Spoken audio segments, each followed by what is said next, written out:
नमस्कार, स्वागत है आप सभी को। आज की विषय है वैशाख महात्म्य चौथ व्रत की कथा। किसी गांव में एक विधवा माता और उसका पुत्र रहता था। वह गायों को चराकर अपना पालन पोषण करता था। उसकी माता बारहमासी चौथ माता का व्रत करती थी। वह हर महीने की विनायक चौथ को चूरमे के 5 लड्डू बनाती थी।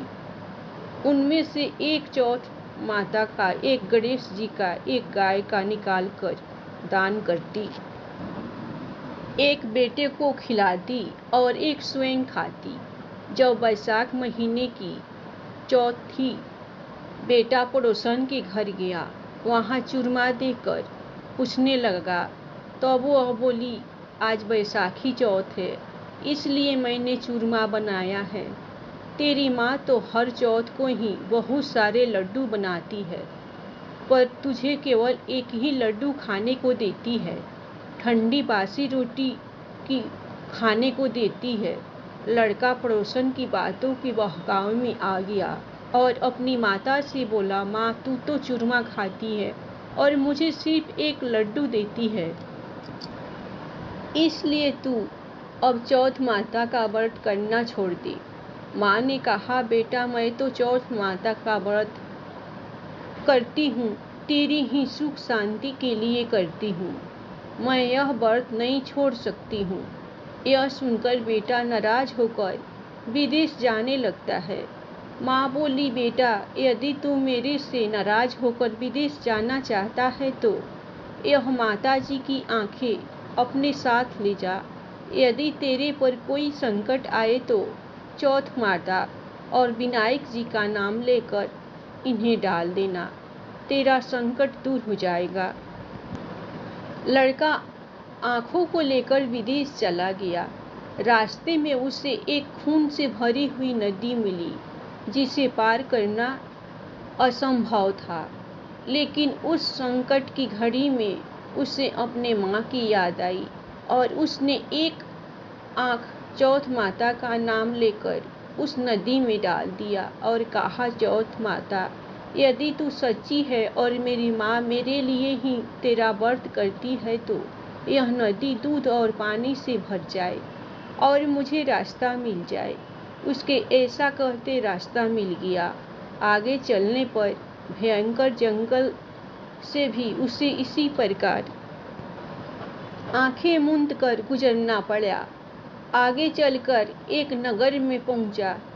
उस राजा के यहाँ रोज एक मिट्टी के बर्तन का अलाव पकता था। वह अलाव तब पकता था जब उसमें एक आदमी की बलि दी जाती थी, यानी एक आदमी को बर्तनों के साथ चून दिया जाता था। उस लड़के ने वहाँ जाकर देखा, एक बुढ़िया माई आटा पीसते जा रही थी और रोती जा रही थी। लड़के ने इसका कारण पूछा तो बुढ़िया बोली कि आज मेरे इकलौते बेटे का इस अलाव में जाने का नंबर है। तो वह लड़का बोला, बुढ़िया माई तू मुझे जल्दी से खाना खिला दे, तेरे पुत्र की जगह मैं जाऊंगा।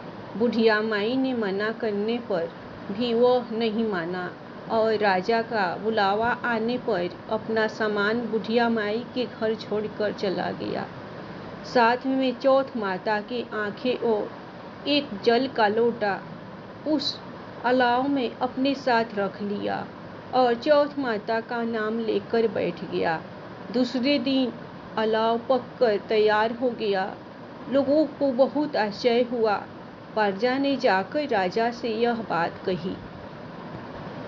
तब राजा स्वयं देखने आए। अलाव में से बर्तन निकाले जाने लगे तो अंदर से आवाज आई, धीरे धीरे बर्तन उतारो, अंदर में हूँ। तभी राजा ने आवाज सुनकर कहा कि तू अंदर कौन है, कोई भूत प्रेत है या कोई देव? तो वो लड़का बोला, कल जिस लड़के को तुमने अलाव में चुना था मैं वही लड़का हूँ। लड़का बाहर आया। बाहर आने पर बुढ़िया माई और राजा के पूछने पर उसने कहा कि यह सब चमत्कार मेरी चौथ माता और विनायक जी के व्रत का है। मेरी माँ मेरी सलामती के लिए व्रत करती है। उन्हीं के प्रताप से आज मेरा यह भयानक संकट दूर हुआ है। राजा को विश्वास नहीं हुआ। तब राजा ने 2 घोड़े मंगाए, एक पर स्वयं बैठा, दूसरे को लड़के को बिठाकर उसके हाथ पैरों में जंजीर बांधी और कहा, यदि तेरी चौथ माता सच्ची है तो यह जंजीर मेरे हाथ पैरों में आ जाए। लड़के ने चौथ माता का आंख पूरकर कहा, हे गणेश जी महाराज, आप ही मेरी रक्षा करना।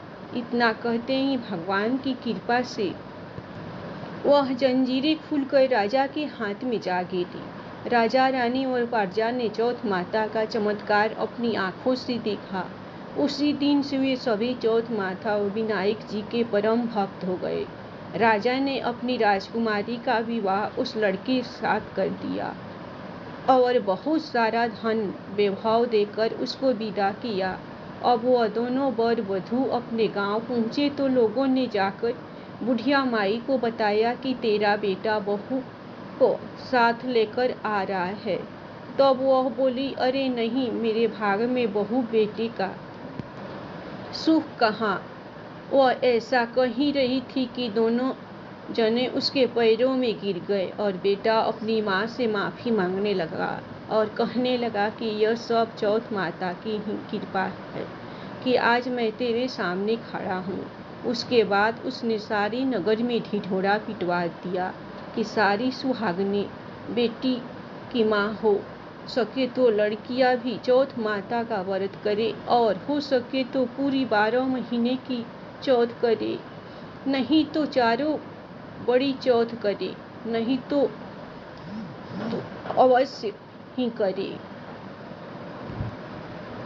हे चौथ माता, जैसा तुमने बुढ़िया माई और उसके बेटे को दिया वैसा सभी